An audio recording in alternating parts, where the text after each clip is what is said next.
the issues of Liberia hit the news. What is it that we, the Liberian people, want? The Liberian communities in the diasporas are not left out.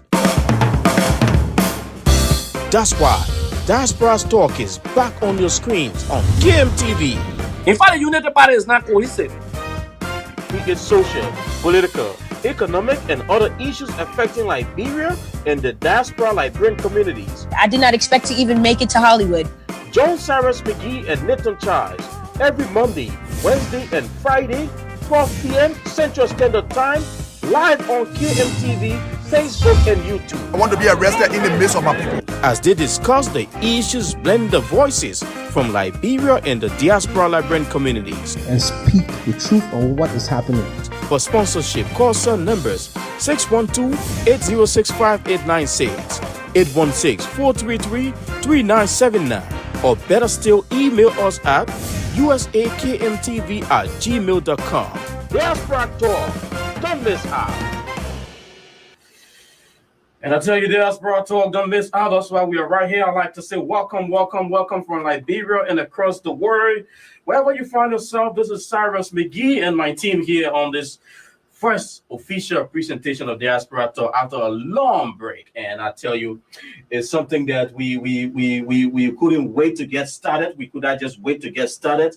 And we are here this beautiful Monday. Diaspora Talk will be on your screen every Monday, Wednesday, and Friday at 12 May Day. This is the first, and you know, a lot of things got to be interplaying with everything.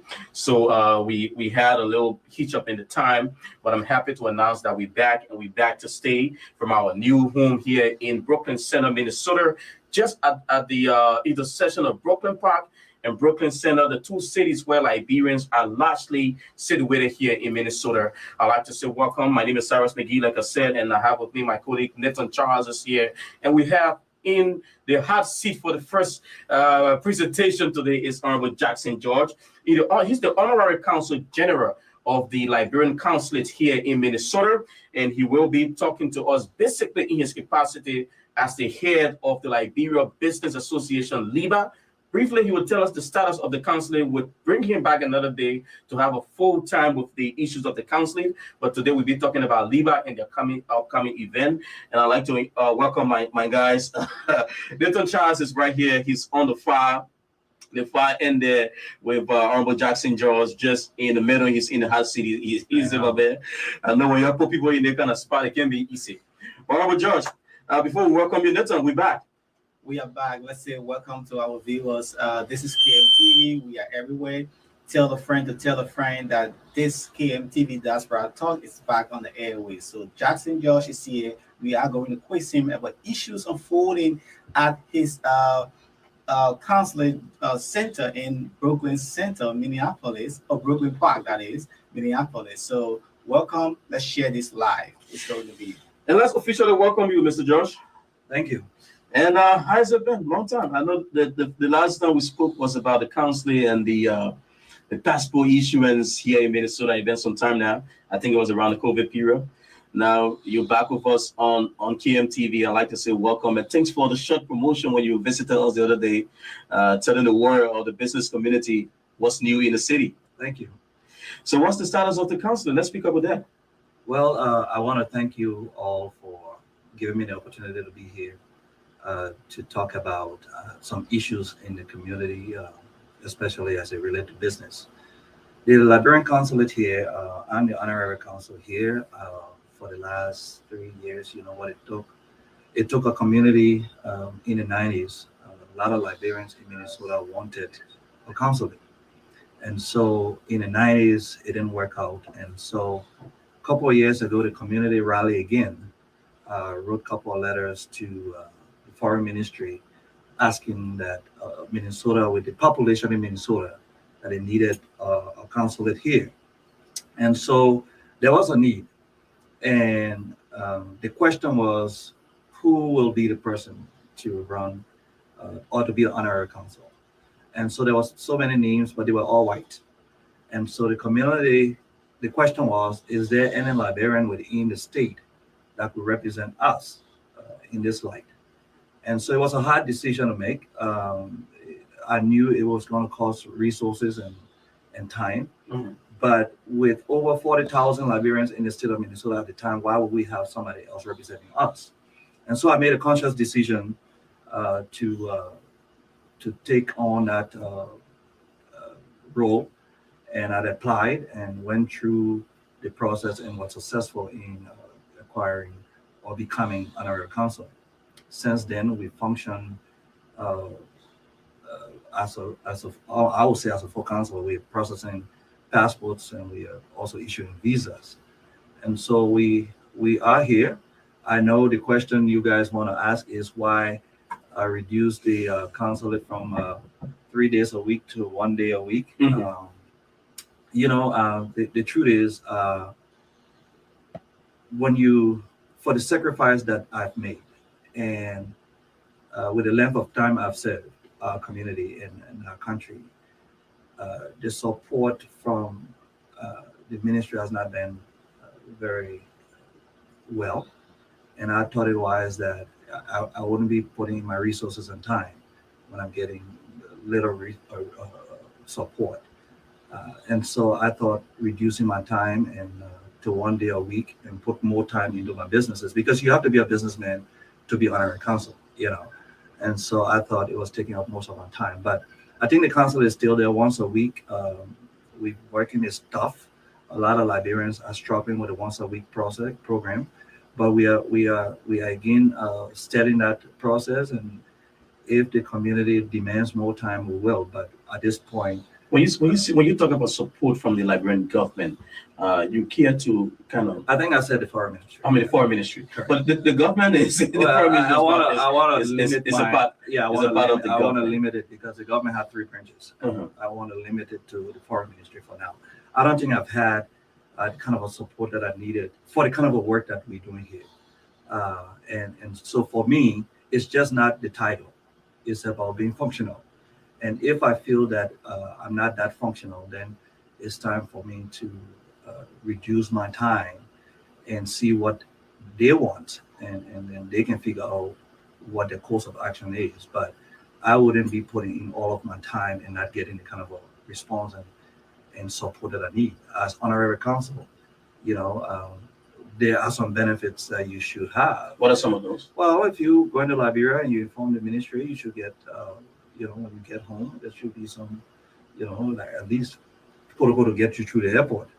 At least bare minimum. And when I get to Liberia, I get nobody at the airport to pick me in. So that's a different story. But I think the main idea here is, as honorary consul, you need to be a businessman. And if I'm putting more time into my businesses, 3 days a week is not a bad thing. I have the staff to do it, but I just think reducing the time is effective.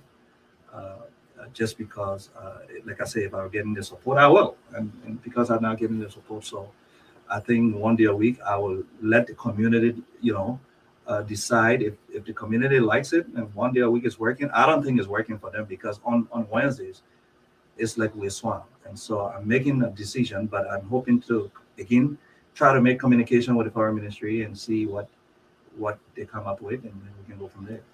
What's the relationship with you and the current foreign minister and that of the Liberian ambassador to the U.S.? I got a good relationship with the ambassador. I haven't spoken to the foreign minister since he took office. As an honorary consul? I have not spoken to her, even though I've made a couple of strides. But again, it's an entire ministry. And so, but like you say, if you ask the question directly, I have not spoken to the foreign minister directly. Wow. Nether, you want to come in? I see you just shaking your head. Yes, because this will blow your mind off, because running accounts that you are generating revenue for the government, reducing the time, that means that the revenue generated will be cut short. So how are you guys setting the balance between the amount of people wanting passport and visa? I remember when I wanted to renew my passport, I flew all the way to New York, spending over $1,500 just to get a passport renewed.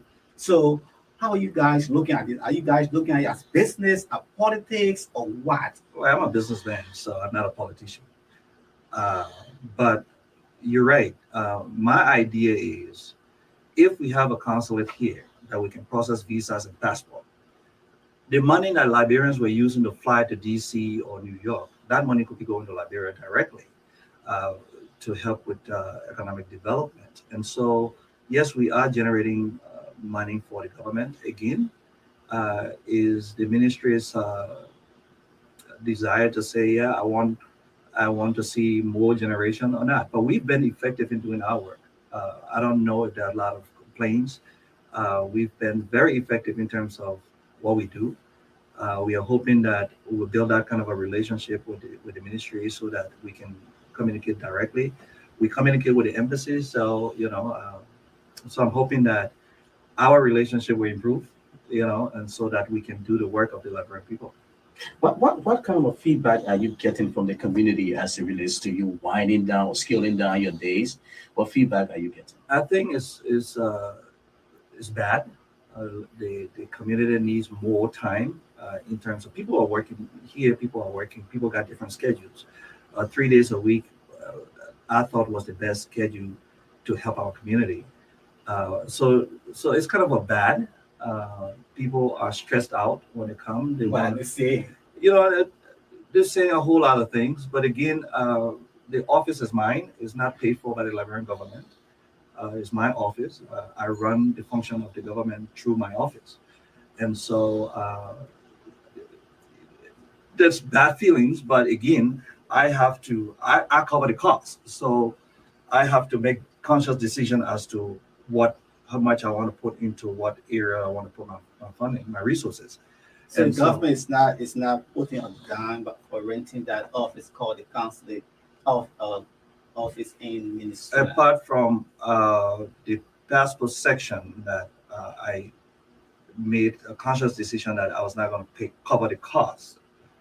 So other than that, the visa section, everything, no, they're not paying a dime for that process. So I pay my own staff. I manage my staff time. How many persons? Well, I got 3 staff, and I manage my staff time. So I have to use my resources in ways that is effective and efficient. And so, if I'm not getting the support from a system that I'm working for, we are all on the same team, right? And we're all supposed to be headed in the same direction. And I think being a Liberian sometimes is painful. Because I think I'm the only honorary consul that is Liberian born in the States. So I don't know of other honorary consul, and maybe they are, maybe in Africa or somewhere else. But I'm the only Liberian honorary consul, and if I'm being treated as if I don't deserve being one, it's a sad feeling. And I think again is because I'm a Liberian, because other honorary consuls are not treated the way I'm treated, and I talk to them most of the time, and it's like, why?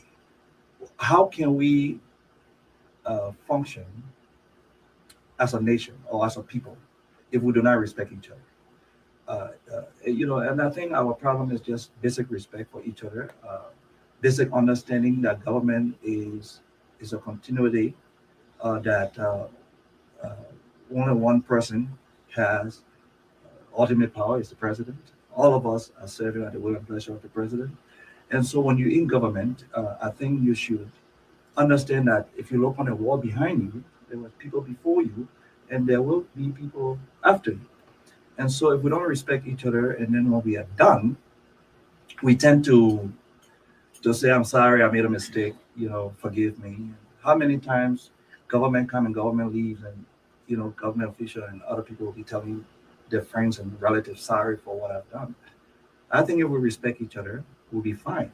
So he was appointed under which regime? George Weah or Ellen Johnson? I think on the last day of the Salif government, that's when I received my appointment, and so I've been functioning under the president now. Yes. So you think the silence, suppress? I don't want to say so. I think it has to do with. Sometimes I hate to say it, but I think when it's, do I say personal? It's not. When you're doing a good job and you're functioning well and you're very effective, but I'm yet to find out where this is coming from. I yet to find out who's doing what, or why am I being sidelined, and I think I have more to offer than than just being sidelined. Have you exhausted all the diplomatic channel? Because as a diplomat, there are processes you have to go through. Yes, I have, and I have written a couple of letters. I've spoken to a few people, and nothing has changed. Have you been to Liberia? I go to Liberia. I go to Liberia. Shake some hands. I go to Liberia very often. So have you been shaking some hands? Well, or you not been closing your hands? No, but the point is, I'm already doing enough. I don't need to.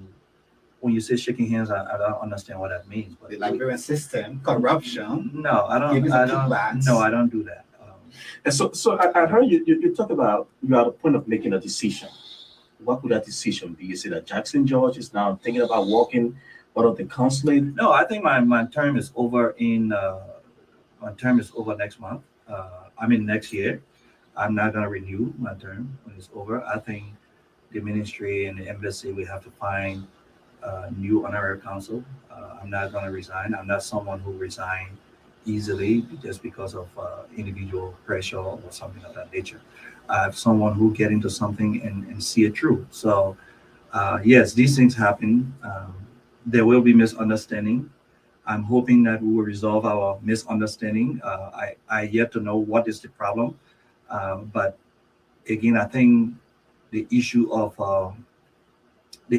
us, all of us as Liberians, working together to ensure that our country is better off than what it is all of us. It's our responsibility. No one person should shoulder the responsibility of building Liberia. No one group of Liberians should do that. It is all of us' responsibility, either directly or indirectly. And so I believe in Liberia. I believe Liberia is one of the best countries on earth. And I believe that the problem we have is basic respect for each other. All right, Jackson George, people, he's the Honorary Consul General of the Liberian Consulate situated here in Minnesota, precisely in the Brooklyn Park area. And the consulate covers this region, Minnesota, Iowa, North and South Dakota, as far as Chicago, right? If I'm correct, Yeah. Wisconsin and all of that. So Liberians in those areas do business here with the consulate as it relates to visa processing for Liberia. No Liberians that is going to Liberia, or Liberians here trying to renew their passports. That's the channel instead of going to New York or Washington D.C. So he's responsible for that office. But on the flip side of that, Honorable Jackson George is also the head of the Liberian Business Association, Libra USA. And how is Libra doing so far? Well, Libra is doing great. As you all know, again, Liberians we have a lot of Liberians in the diaspora. And so a couple of years ago, we decided that how do we identify Liberian businesses in the diaspora? How do we, we're everywhere. And people did not know. Like KMTV, we are everywhere. That's why you see us all over the place, people right? did not know where our businesses were. People always say Liberians are not supporting Liberian businesses. So the idea was for us to first identify Liberian businesses in the diaspora, which we have done well. And there's still room for improvement. The next thing was, how do we network among ourselves and trade among ourselves? And then how do we leverage our potential? And so the issue of us now coming together, identifying each other, trading among ourselves and leveraging our potential is a great thing. Libra has been very, very effective in terms of identifying Liberian businesses, making sure that we trade among each other.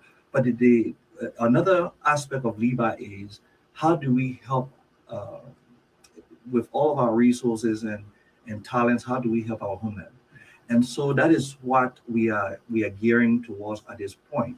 Now that we have identified our resources, now that we are looking at bigger things as compared to smaller businesses, not networking, not sharing best practices, not, trust among us is difficult. And so Libra has been able to help build trust. We want to be our better business bureau so that if you traded with somebody or you transacted business and there was a problem, who do you go to? Most of the time I say go to court. But if we can solve most of these problems ourselves, bring in trust, when people bring their information to you, confidentiality, how do we keep confidential information confidential in terms of business transaction? And these are some of the issues that we complain about.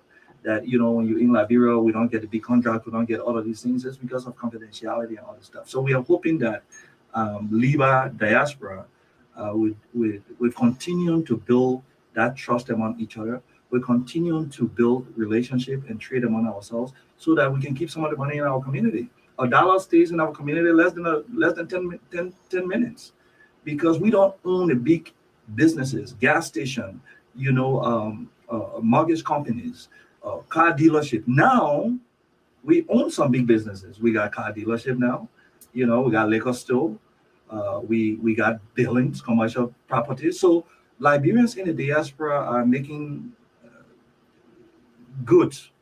We've lived here long enough now to make good on some of the things that we need to do. And so our goal now is to transition. How do we use our resources to help build our homeland?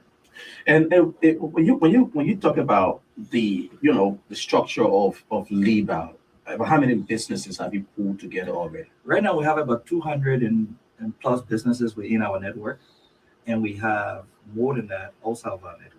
And what are you we are doing to bring open. them? We are open to non-Liberian as well. So it's not just Liberian businesses now. When we started, Libra was Liberian businesses.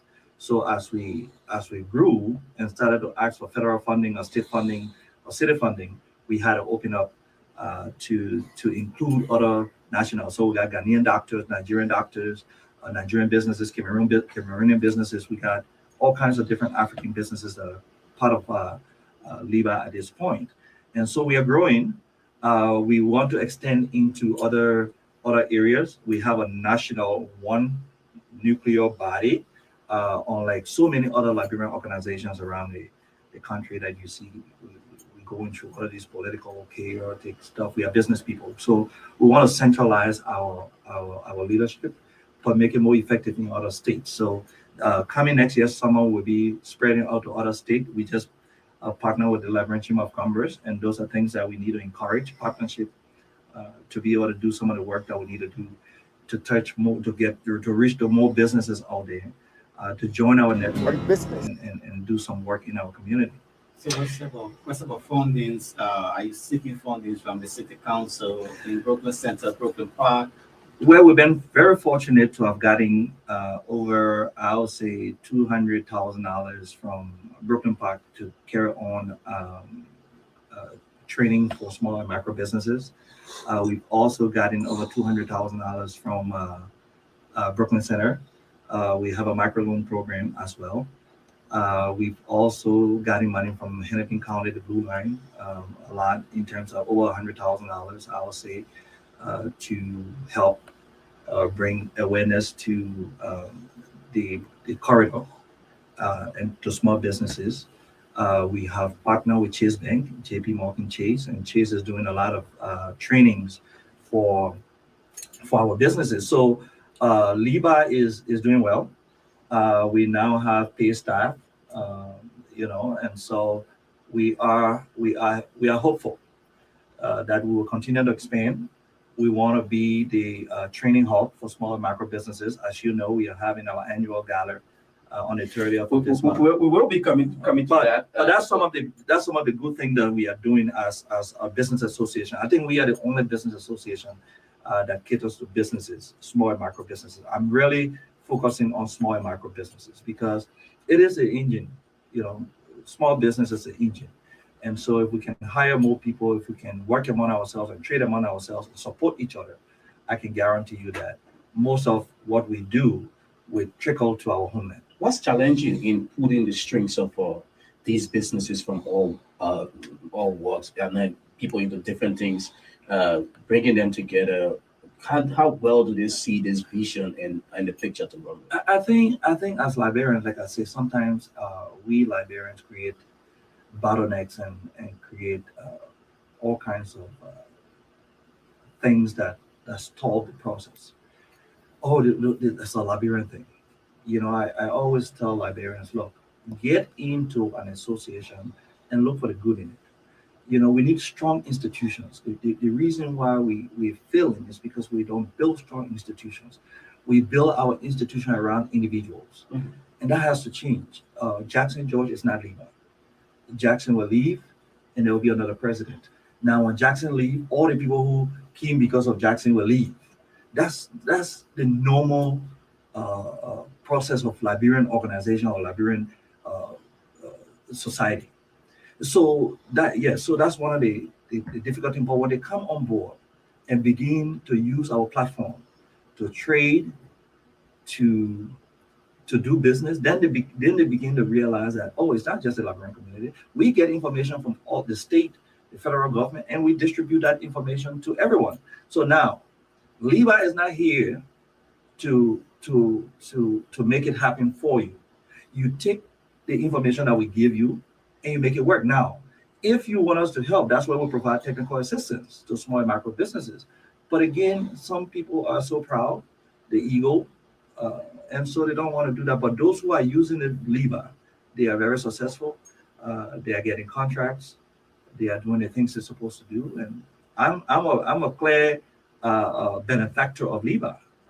My partner and I own a liquor store. How you think we got it? It's through networking. It's through building relationship. It's through Libra. I would say it's through Libra. Without Libra, that would not have happened. And so we have construction companies. We have the KMTV. We have media institutions. I mean, we all need to build Libra to ensure that our community is strong.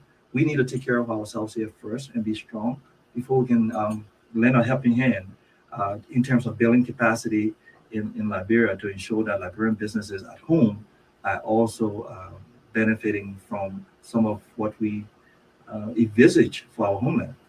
All right, Jackson Joe, folks, he's the head of the Liberian Business Association, Libra USA, and also the Honorary Consul General of the Liberian Consulate here in Minnesota. We will take this very short break. When we come back, we will see what's up with Libra, what's planned for the annual gala. He will be touching on that just before we wrap up this session with him. Let's take this very quick break and we will be right back.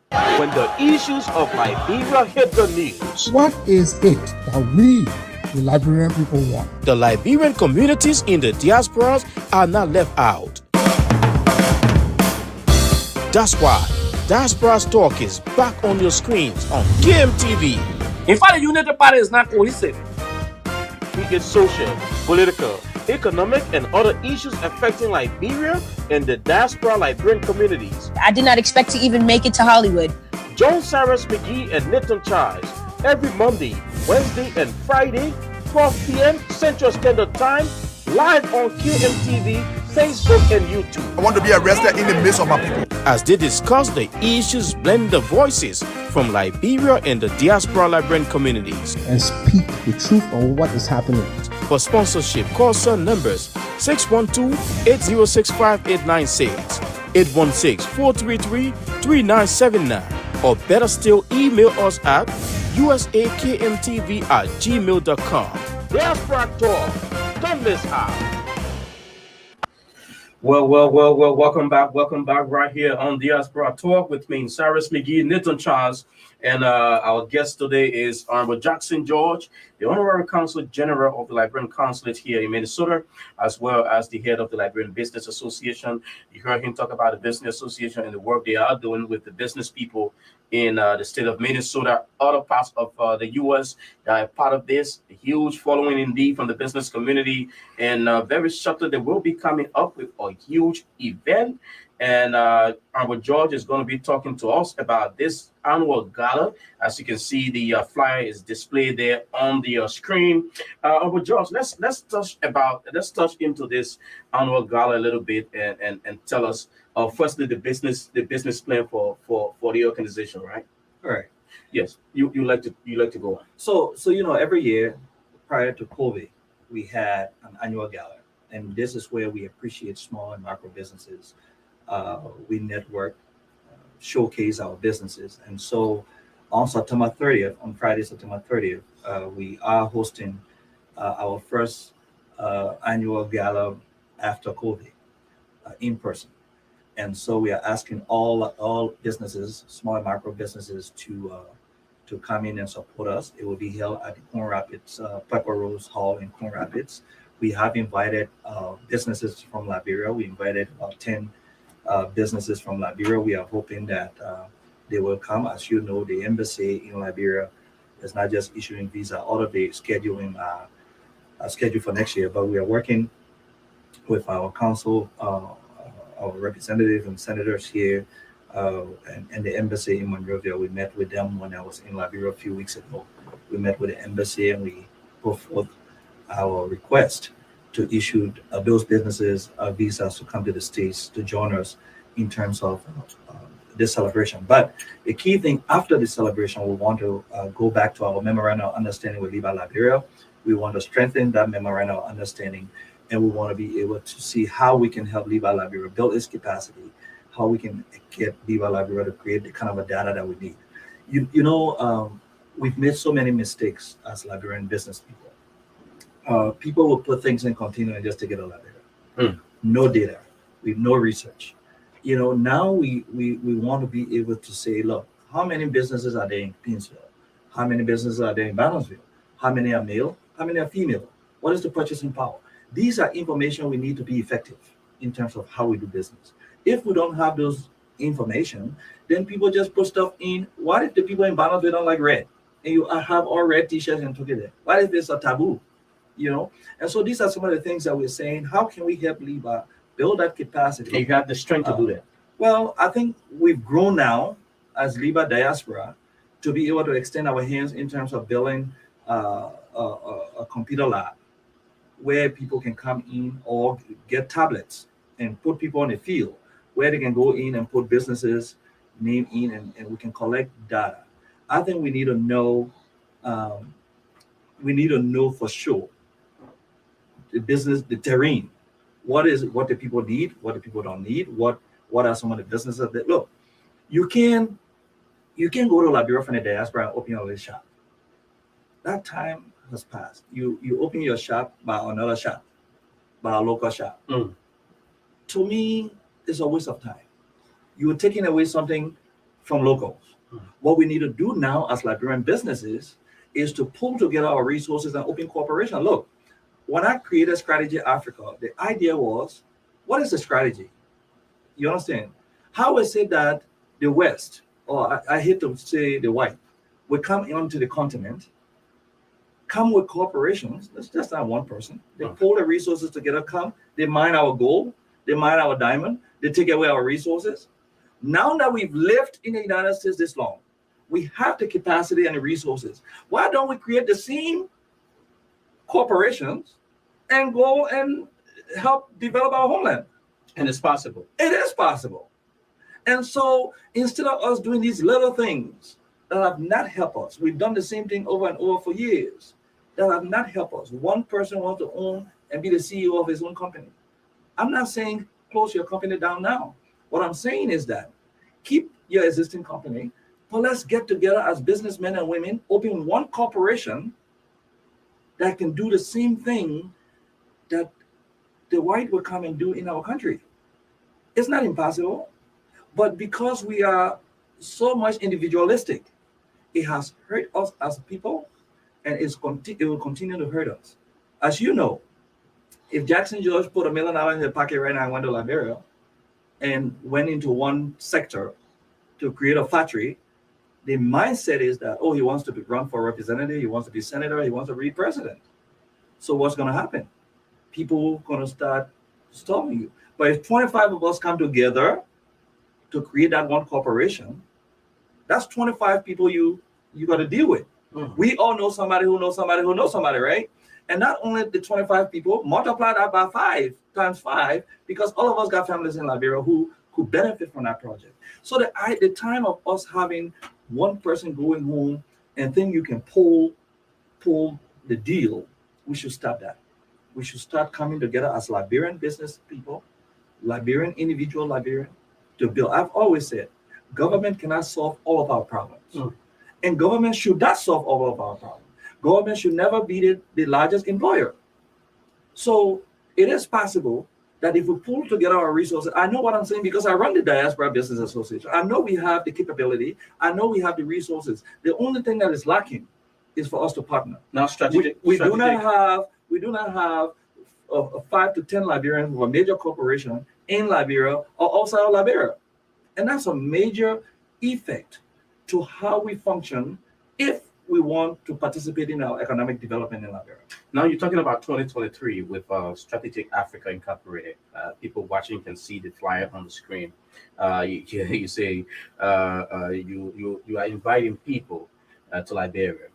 We'll be here in Minnesota. In Minnesota. Correct. Okay, Diaspora National Conference, right? So with all of this, trying to sell this idea to the people on what we can do as diaspora Liberians in pulling the ties from in Liberia. If you look at Liberia, there's three sectors. Let's look at the nonprofit sector. There are people in Liberia with nonprofit organizations doing so many things, right? You got foreign NGOs in Liberia claiming that they're doing wonders. If you went to Liberia, it's hard to see some of the benefits that these nonprofits are doing. At that convention, we're gonna say, what is the approach? What approach do we nationally want to take? That is, so just because of the Diaspora Conference, we will be inviting Liberians from Liberia to participate into this conference. The first part of this conference will be, you tell us what's happening in Liberia, because we need information to make informed decisions. Yeah. So we strategically invite people who are doing things in Liberia to come and join us here at this conference to tell us exactly what's happening in the nonprofit world. After that, we all sit and craft a national economic plan for nonprofit development in Liberia. It's not just forming your nonprofit and collecting money, and 95% of nonprofit go to overhead and 5 or 10% go into programs. That doesn't work. Even in the United States, it's 95% going to program and 5% going to overhead. So we have to change our approach. The second aspect of that is the businesses. How do we do business in Liberia from the diaspora? What is our diaspora plan for Liberia? We can't just, as a people, everybody just going in, you build your little house, you build this business. Everybody is doing basically the same thing with no major impact, economic impact in Liberia. Why don't we just, people have done this before. Why do we need to reinvent the wheel? Let's look at Rwanda. Let's look at Kenya. Let's look at Ethiopia. Let's look at other diaspora countries that can have impact. We don't have to reinvent the wheel, but no country has developed with all its diaspora community having major impact in that. We don't need investors. If we can invest into our own country, why should the Chinese or why should other people invest into our country? And we have the resources to make major investment in our country. Wow. Some people will say, well, the government is not providing the enabling environment to make it work. But then the question is, how are the Lebanese making it? How are the Chinese making it? How are other people making it? Again, it comes back to me and say, maybe being Liberians is the problem. But we have to change our mindset, all of us, at home and abroad. But we can't stop fighting. We can't stop because we feel the system is preventing us from doing it. We are business people. We need to figure it. Then the third aspect of this convention will be the stakeholders. There are Liberians who are stakeholders. The issue here is, how can we change our remittances into economic development? We've helped our families. I'm not saying the system we've created. I always say the welfare system we've created. How do we transform that into economic development? Okay. I'm not saying stop helping your mom if your mom is sick or father is sick, but we need to be honest with ourselves in the diaspora. We have created a system in Liberia that is affecting economic growth as well. If people do not depend on the system, then they don't care. If you don't depend on the system, let's take, for instance, if you were to go to, let's take JFK for instance, if most of the Liberian people or pharmaceutical companies, if you don't believe that I can go to JFK and buy my medication, but if my family was sending money, I will go to either pharmacy or go to the other one. Do you think JFK is important to you? No. So we must allow people to feel the system like we do here. The system has to work. And we are also preventing the system from working because of the way we do business. We need to be honest with our family members and say, look, we have to transform these givings into economic development. Okay. You work for this. People don't even want to work anymore because we've done so much in terms of giving. But it's not a bad thing to give. I'm just saying our mindset, we have to change our mindset in terms of giving. If you have a family member who's staying at your place We're paying our family member to stay in our locations. We're paying our family member to do. Yeah, we can do these things, but we got to structure it in ways that brings benefit to our homeland. And that's why I'm thinking that this convention will begin the process to change our mindset about our country. And many times we're saying, when you talk to Liberians, they say, oh, you know, Liberia, nothing good will happen to Liberia. I mean, you know, it's our homeland. And we have to treat it. We have to treat it as our homeland. If we denigrate our homeland, how do we expect it to improve? But guess what, though? The very people who are saying that country is nothing wrong with it, I mean, nothing going to happen. If the family member dies, they're going home. They're going home. And if they had an auto accident, where are they going to take them? To JFK. Yeah. You can have your U.S. passport. They still have to stabilize you before they bring you to the States. Exactly. So you will be laying in JFK, the place where you didn't want to be, the place you didn't care about. You'll be laying there.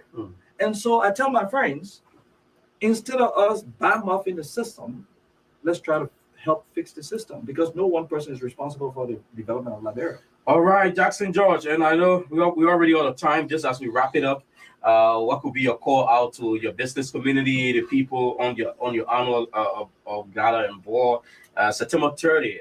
If you're there watching the flyers, I think it would be a great September 30, a great gathering of small and micro businesses. I think Liberians in the diaspora who are business owners should come to this event. We will be networking. We'll be talking about bring your business cards, bring your flyers. We'll be networking. This is a fun event. We will have a guest speaker who will be so powerful. I'm not going to call names right now. We got 3 people that we're hoping still talking between, and it's going to be an impactful event. But at the end of the day, the issue here is, for me, how can we build an institution that is strong, that is viable, and that benefit the majority of our people? All right. How can Libra, with its resources, help build capacity, Libra's capacity in Liberia, and work with Liberia to ensure that businesses are supported and businesses are doing well? When you go to Liberia, sorry, I know you're running out of time. When you go to Liberia, always the Lebanese, the Fulas, the Nigerians are doing well. We can do well too. We have to change our mindset about doing business in Liberia. We have to change the way we do business. There will be blocks, there will be huddles, but there are ways around it. Handshaking. I'm not saying that we are business people. Understanding the terrain you're doing business in is one of the best way to begin.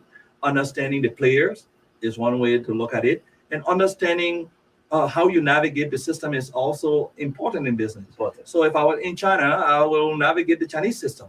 And so if I were in France, like we do here, business is not easy in the United States. I mean, we go through a lot of difficult times in the United States. It's not handshaking, but the process is tedious. It's a lot of bureaucracy at times. I have a healthcare business, and I know what I go through running a healthcare business with regulations and all of these things. So it's not that easy. But again, I know you're running out of time, but we need to focus on how we, as a people, can help develop our homeland. Again, no one person, no group is responsible for the development of Liberia. It's all of our responsibility.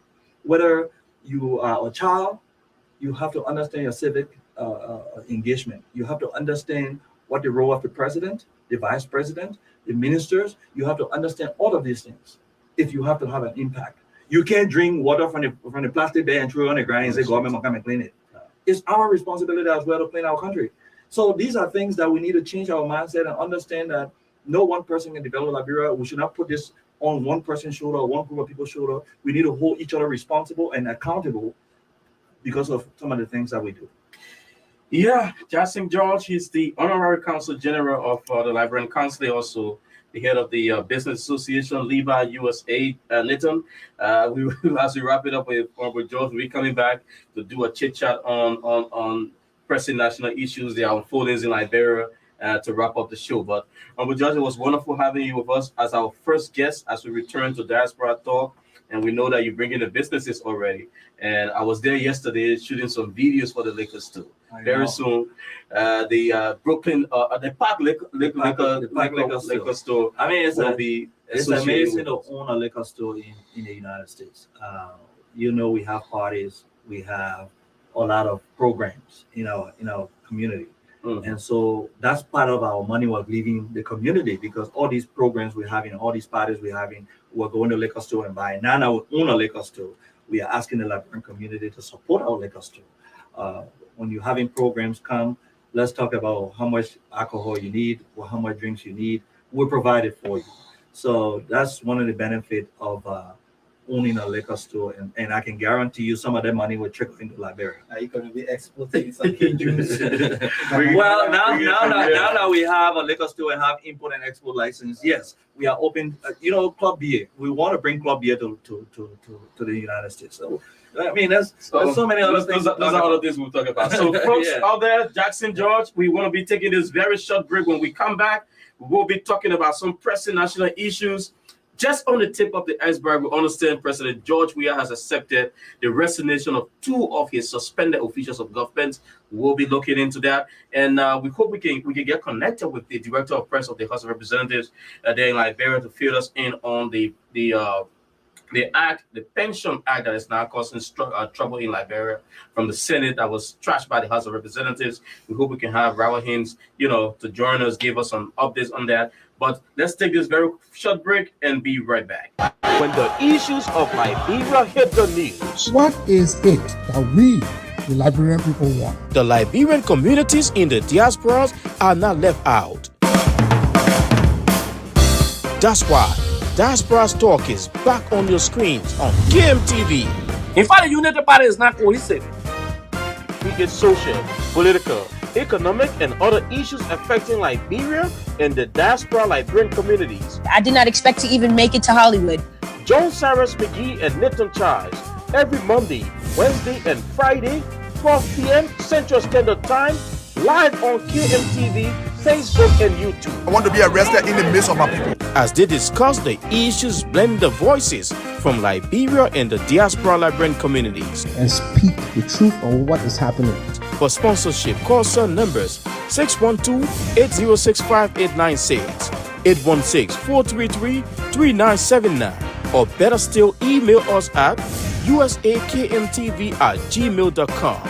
Diaspora Talk. Don't miss out.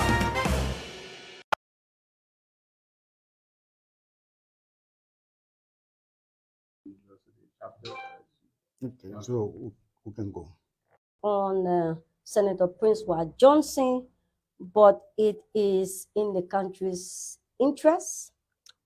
It is best for the country. And I also, in sympathy with the would-be graduate of this notorious war criminal, that the university will become a notorious university to amalgamity of nations. We do things in Liberia, we think the Liberian way, we work the Liberian way, we act the Liberian way. But I don't think those students will remain in the bailiwick of Liberia all the days of their life. So I gave a scenario. There are smart people from Nema County. There are smart people from across Liberia. Whatever kid get at a university, do say university, have an opportunity to go to a world-class university. Before going to world-class university, people want to know the university that you come from. You say, I am a product of the PYJ University. They ask you what is PYJ. They say Prince Yeribe Johnson University. Who is Prince Yeribe Johnson? Is a documented war criminal. You have ruined that person's destiny. You have ruined that child's life. You have destroyed, you have wasted that child's life. When the issues of Liberia is What is it that we, the Liberian people, want? the Liberian communities in the diasporas are not left out. That's why Diaspora Talk is back on your screens on KMTV. In fact, the United Party is not cohesive. We get social, political, economic, and other issues affecting Liberia and the diaspora Liberian communities. I did not expect to even make it to Hollywood. Join Cyrus McGee and Nathan Charles every Monday, Wednesday, and Friday, 12 p.m. Central Standard Time, live on KMTV, Facebook, and YouTube. I want to be arrested in the midst of my people. As they discuss the issues, blend the voices from Liberia and the diaspora Liberian communities. and speak the truth on what is happening. For sponsorship, call cell numbers 612-806-5896, 816-433-3979, or better still, email us at usakmtv@gmail.com. Diaspora Talk, don't miss out. And I tell you, we're back right here on Diaspora Talk with Nathan Charles and Cyrus McGee. We just had as our guest Herbert Jackson George. He's the Honorary Consul General. He was talking about the Liberian Consulate. And Nathan, you heard some firing points from Herbert George. Let's just do it quickly. And the major thing is he's not getting the necessary support from the foreign ministry, which he serves under this government. That's heartbreaking to learn that our council will be shutting down because of lack of support. Looking at the economic benefit and the relief it will have on Liberians in the diaspora. The council here in Minnesota, as you know, is a hub. It's very much important. So for government to sit down doing nothing and allowing the council to shut down, that's embarrassing. No responsible government, group of people running the foreign ministry, like he said, it's not a government, will sit and he's probably just putting it at the feet of the foreign ministry. But anyway, he reported directly to the Minister of Foreign Affairs. So for him, he's not getting the necessary cooperation. He says since Minister Maxwell Kimia took over, he's not spoken to him, he's not met with him. He had all efforts made to meet with him. There was no way, and he's thinking of making a decision. So though you don't want to say right now what the decision will be, but that is heartwarming indeed. But like we said earlier on, we're going to be bringing on with us Robert Hintz. Robert Hintz has the press bureau of the House of Representatives in Liberia. Robert, are you there? Well, thank you so much, Cyrus and Nathan. It's a pleasure to be on your program, Diaspora Talk. And you look good, my man. How is it going? So that are we good? We're going through. I'd like to say thanks a lot again for the opportunity afforded us to speak to you from up Capitol Hill to inform the public and the world over. Ooh, technical. The issue of internet in Liberia is something that is highly challenging indeed. And he was trying to just fill us in on the issues from the legislature, precisely the House of Representatives, where his bosses have, returned or trashed the bill coming from the upper house, talking about the pension bill. But Robert, are you there? Are you getting us better now? Yes, I'm here. Hoping I'm getting through here. Yeah, we want you to just fill us in with this bill coming from the Senate to your bosses, the members of the House of Representatives, which we understand was thrown out. Tell us about this. Well, thank you so much. The House of Representatives received from the Liberian Senate an engrossed bill, but that basically calls for an act adopting an integrated pension and benefit scheme for certain categories of government officials for the Republic of Liberia, and to also repeal and or amend certain portion of Title 19 Legislative Act, Title 12 Executive Law, and Title 17 the Judicial Law of 1972, and the 2003 Act which amends these laws. So it was being sent over to the House of Representatives from the Liberian Senate. The Senate passed this on Tuesday, August 30, 2022, at the hour of 2:22 minutes past 2 o'clock. And they were seeking concurrence from the House, and the House rejected this act. What's in it that the House feel that, I mean, they cannot just, concur with the Senate as it relates to this particular act? What the reason? Well, basically, in this, yes, because according to the House, there's a difference. The House is the people's deputies. They represent the people directly, while the Senate represent the territorial land space of the country. By that I mean that the Senate, no matter how big or small a county is, you will always have 2 senators. But for the people representation has to do with districts, and that's the people representation. So whenever both houses meet, the presiding officer will come from the end of the house. So the lawmakers from the House of Representatives said, look, why are they going to be in that retirement? Because if you talk about pension, you'll be looking at people who have worked the longevity of time, public service.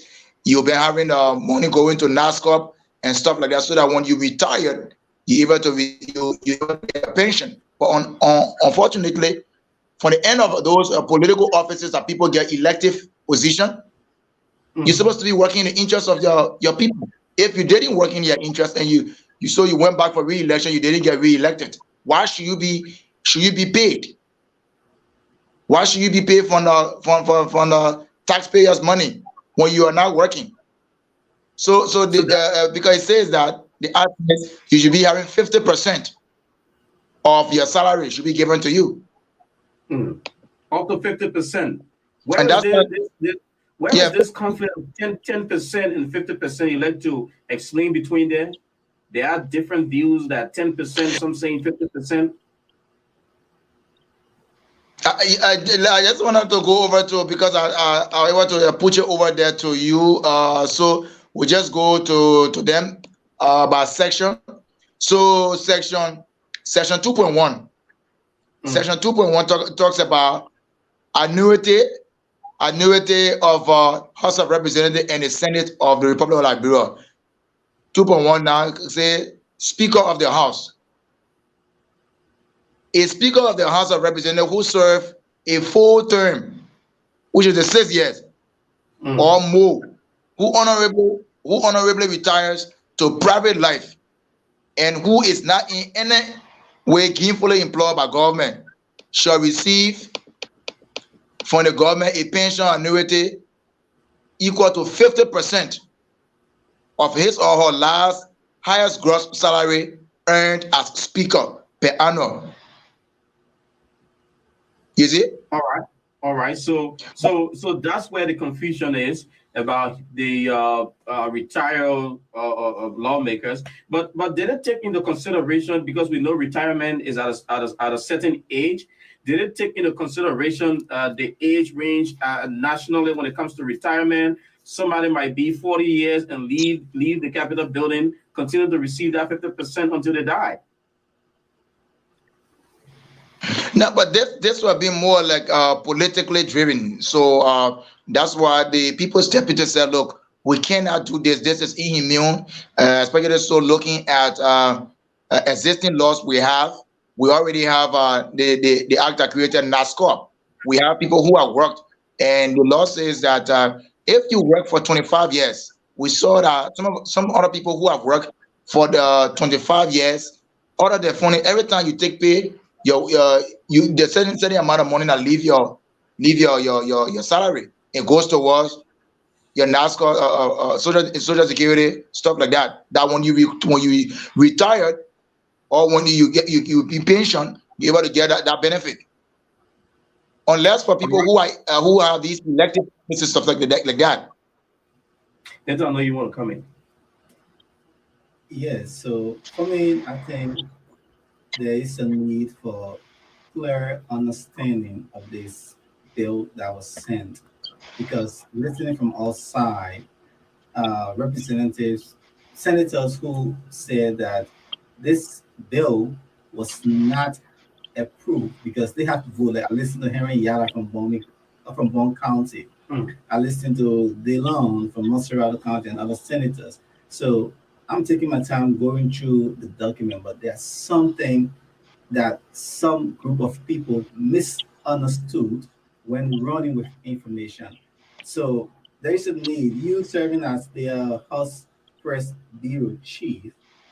Was this voted upon? Was this signed? And how do you guys receive a bill from the Senate? Can you provide us how do you guys receive it? Through a signed vote or through a vote from their body?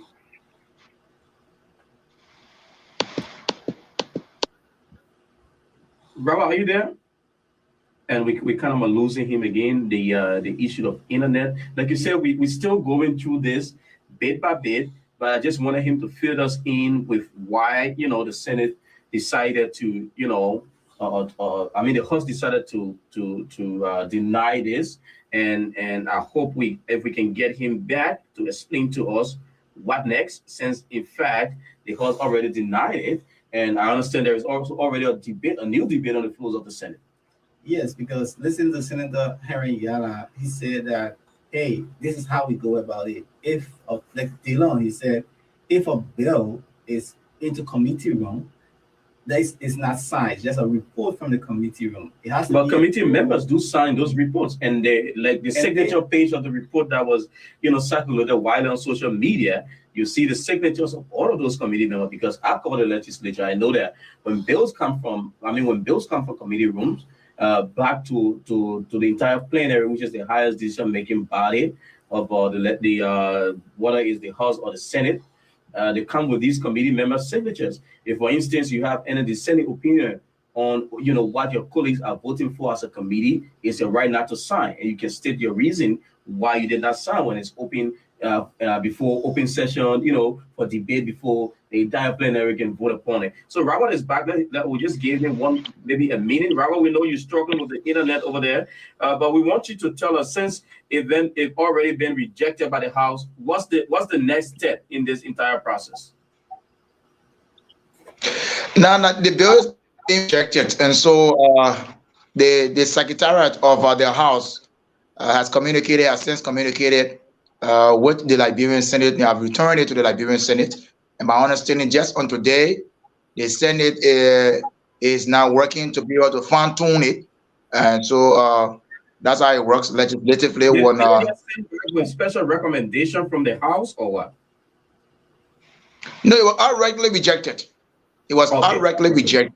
On which ground? Yeah. What are the grounds? Yes, the grounds that is not in the interest of the masses of the. That's what the lawmakers, and imagine I would be able to do justice by sending you the debate on the floor, so you get each lawmaker, and we were very keen to listen to lawmakers, including Representative Mary Cowell of District Number 2, Grand Bassa County, who really is not really seem like that too talkative section, and she had her own point to make too.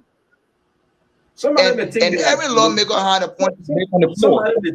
Somebody may think that your bosses are acting so harsh on the elders, looking at the fact that you are going to 2023, where all of them are up for re-election, trying to gain the sympathy of the Liberian people. Somebody may think that they are trying to gain the sympathy of the Liberian people with the fact that all of them are up for re-election, all 73 members of the House of Representatives. The people. So whether or not people think that way, but I think for them to look at the greater good of the masses of our people, and that's the reason why they chose to take the decision they take.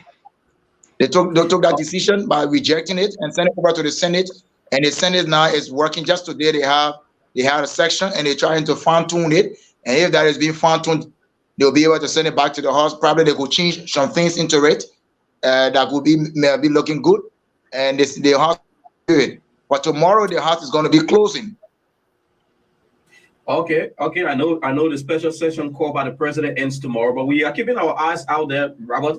We hope we can have you back maybe sometime soon, so that we can look at other things surrounding the House of Representatives. Thank you so much for having the time of us. Yeah, just before I go, contrary to what is being said by one of the legislators, I think one of the senators who said that he signed, or I know he didn't sign a bill. He signed committee report and stuff like that. If you look, I just send you to your messenger. I send you the communication, how it works. Thank God that you covered the legislature before, and you know how it works. So it is when a decision is taken, when a committee report comes out and and that committee gave report and gave recommendation, and a decision is being made after a vote being cast. If it is being passed, it is the secretary of the Senate, or on the side of the House, it's the chief clerk's office that communicate to the other side. In that case, that bill becomes engrossed. So if you look on the cover letter I send you, you will see the signature of the secretary of the Liberian Senate, Nangula Assembly. Yeah, right. So no senator will go and say that was a committee report. Committee report is not communicated like that from the end of the secretary of the Senate to the House of Representatives, or either from the House of Representatives it's been sent over to the Liberian Senate that way. That's not committee report. That was the act. And I sent that to you so you're able to also look at it and probably put it on so that other people who view can be able to see that. Okay, Robert. Thank you so much. We try to navigate to see whether we can have it on here as we wrap up on this edition of Diaspora Talk, and we hope we can have you as regular as possible, like I put it, to fill us in with things coming from the House of Representatives, where you serve as press director. Thank you so much for taking up the time. Thanks a lot, and thanks also to Nathan. You guys are doing an awesome job to keep our people in the know of activities from back home, and also way to get to know what's happening in the diaspora. Thank you so much. All right, Robert. Thank you there. And have yourself a wonderful, wonderful time. So you listen to him. He did send us. I'm trying to see what I can get this. I know we're running out of time. I'm trying to see whether I can just get this. We will see whether we can fill it in maybe on Wednesday's edition. We shall have looked into this thing more because it's something that the Liberian people. Some are saying that they are looking for sympathy. Because election is coming and all of this. But another hot issue is the resignation of two officials that were suspended. I know you've been going through that as well. Nathaniel McGill and Bill Twawe. Bill Twawe, the suspended managing director, and Nathaniel McGill, chief of staff of the president. He's the closest minister to the president, next door to the president's office, if we put it that way. Both of them have sent in their resignation. I saw that on the executive mansion website and social media pages. Nathan just browsing through it. I don't know whether there is a reason given where they say he accepted their resignation right there, and maybe you want to just read that out quickly as we wrap up. Yeah, President George Weah has accepted the resignations of suspended Minister of State for Presidential Affairs Nathaniel F. McGill and the National Pool Authority Managing Director Bill Twawe. The two were suspended by President Weah following disintegration by the United States of America Treasury Department last month. So that's the release from the executive mansion. Executive mansion, just short and to the point, is not too detailed. I mean, there is no reason why they decided at this time to tender in their resignation. But if you're just joining us, or if you did not hear it, McGill and Twawe are out of government officially.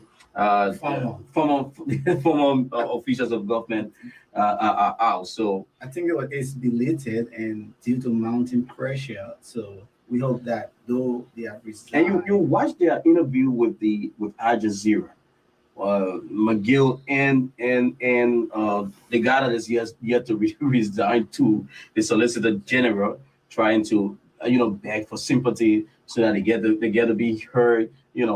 And I don't think the U.S. is listening to that. I mean, with the pressure now, the strings are being pulled. It's coming on the brink of President Weah's visit to the U.S. for the UN General Assembly.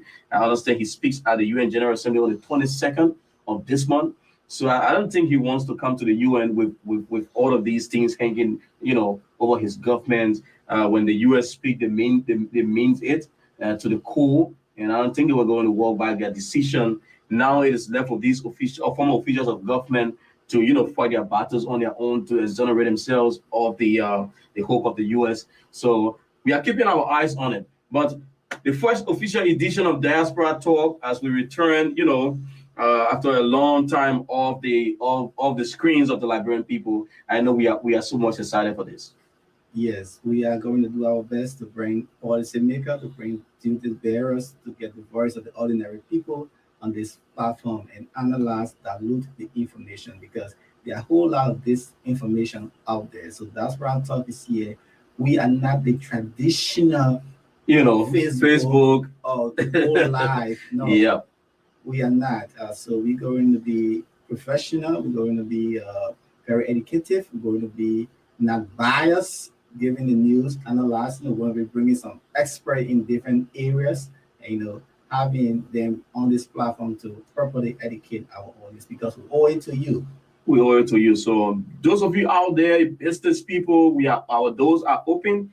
We are right here at 5901 Brooklyn Boulevard, Brooklyn Center, Minnesota, 5901 Brooklyn Boulevard, Brooklyn Center, Minnesota.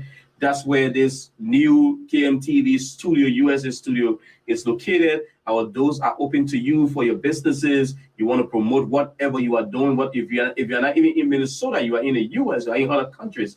You want to promote whatever you're doing. This is where you can sell your goods and services to the people out there. And we'll be knocking on your doors. We'll be asking you for your promotion. We'll be asking for your business as we use this medium also to entertain, educate, and inform our public out here. We are keeping it on Liberia. We will open it to other nationals as well, but we are keeping the spotlight on Liberia, trying to tell the Liberian story outside of Liberia. Victor Double has been on camera, making sure he can just switch the footages you see coming from this studio. He's the director of our production when it comes to KMTV over here. We will be working with other people, creating other programs and also encouraging independent producers who want to use our space for their own, production of what they're doing, whether social media, podcasting. But our rules is we are going to use our network professionally so that we cannot be counted amongst those just out there throwing anything out to the people. With all, professional production. So until Wednesday, when we are back here at 12 midday, that's 12 midday Central Standard Time on KMTV, the Diaspora Talk. We want to wish you all of the very best and do have yourself a wonderful, wonderful rest of the week. Goodbye. Hit the news. What is it that we, the Liberian people, want? The Liberian communities in the diasporas are issues of Liberia. Hit the news. What is it that we, the Liberian people, want? The Liberian communities in the diasporas are not left out. That's why Diaspora Talk is back on your screens on KMTV. In fact, the United Party is not cohesive. We get social, political, economic, and other issues affecting Liberia and the diaspora Liberian communities. I did not expect to even make it to Hollywood. Join Cyrus McGee and Nathan Charles every Monday, Wednesday, and Friday, 12 p.m. Central Standard Time, live on KMTV, Facebook, and YouTube. I want to be arrested in the midst of my people. As they discuss the issues, blend the voices from Liberia and the diaspora Liberian communities. And speak the truth on what is happening. For sponsorship, call cell numbers 612-806-5896, 816-433-3979, or better still, email us at usakmtv@gmail.com. Diaspora Talk. Don't miss out. So what is stood for today in a section on Tuesday. And my reason of contending with the university is not a personal attack on Senator Prince Ward Johnson, but it is in the country's interest. It is best for the country.